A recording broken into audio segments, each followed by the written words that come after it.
Dito ba may nararamdaman na kakaiba? Nakikita ng visitors ko Okay.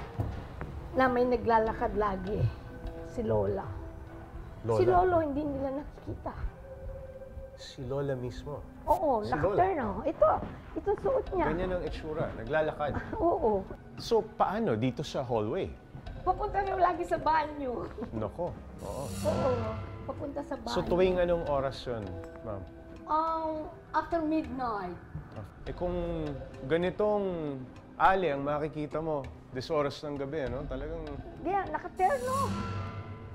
Kaya sabi niya, Marietta, ang lola mo nandito. Sabi ko, palagay ko nga because walang nagnanakaw eh. Madali naman ito pasukin kung tutuusin eh. Itong terrace na ito, dyan sila lagi nanonood ng parade. So, ibig sabihin, siguro, masyadong malaki yung... Pagmamahal ni lolo ko dito. Okay. Because this house took 2 years to build.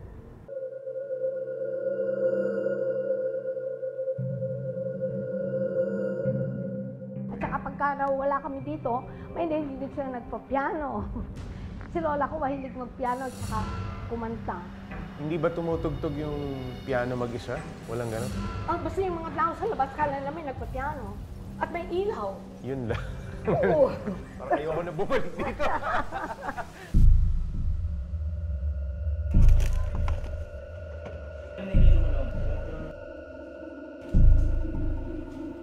Para alamin kung may katotohanan ng sinasabing pagpaparamdam, nagkabit kami ng CCTV camera sa iba't ibang bahagi ng Villa Epifania. Sa loob ng 3 araw, oobserbahan namin ang mga pangyayari sa loob ng bahay. Pero hindi pa man kami natatapos sa pagsiset up.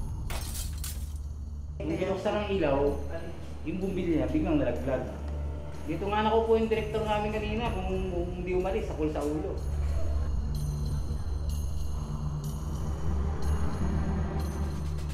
Ayan, malinaw.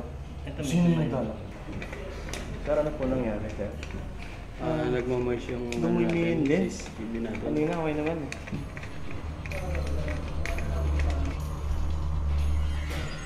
Kaya wala na. Inabot na kami ng 10 oras ng gabi. Kabi-kabila ang naging problema sa gamit. Ayun o, disconnect na siya. Saan balak gawin yan? Pwede ulit namin i-check, ma'am. Last check.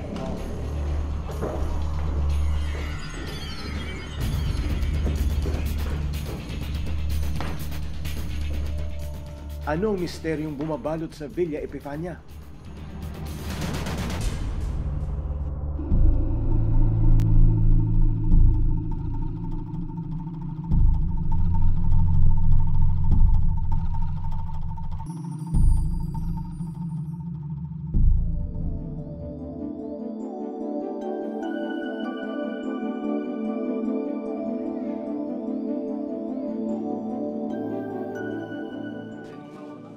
Kinabukasan, nakausap namin ang mga dating caretaker sa Villa Epifania.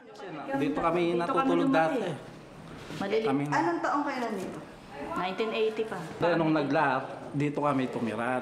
Nung namin naramdaman mga lumalabas dyan. Nung naglahat, kasi hindi kami pwedeng tumira doon. Dito na kami tumira. Ito, bago na lang to. Yan, ganun na. Tulog ako dyan. Dahil, sarap ang tulog ko.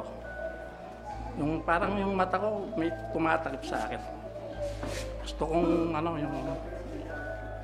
bumangon para magising. Parang may tumatakip sa mata ko, yung di ako makadilat. Maging ang mga kaibigan daw nila, mayroong naranasang kakaiba sa loob ng bahay. Nagiinuman daw sila noon sa master's bedroom nang magpakita ang 2 matanda. Tapos, anong ginagawa niyo dyan? Sabi nung sa kaibigan ko. Nagsalita. Oo. Kasi akala niya, buhay yung matanda, hindi alam. Ayun. Dahil nagiinuman lang kami, sabi nung kaibigan ng kuya ko. Sige, uminom lang kayo dyan, ha? Tapos umalis na daw. Naglakad na daw yung matanda. Yung 2. Oh, edi, kala niya, buhay. Kala niya, nung kaibigan ng kuya ko, buhay yung matanda. Tapos, kuya ko yan, parating na. Kingwento yung nakita niya. Sino ba yung mga matandang nakita ko dito? Ayan o, yan. Sino ba yung man? Matagal na ang patay yan, sabi. Mga bumabagsak na gamit, mga yabag, ingay ng mga naglalarong bata at inaayos na mga upuan ang karaniwang naririnig umano tuwing sasapit ang gabi.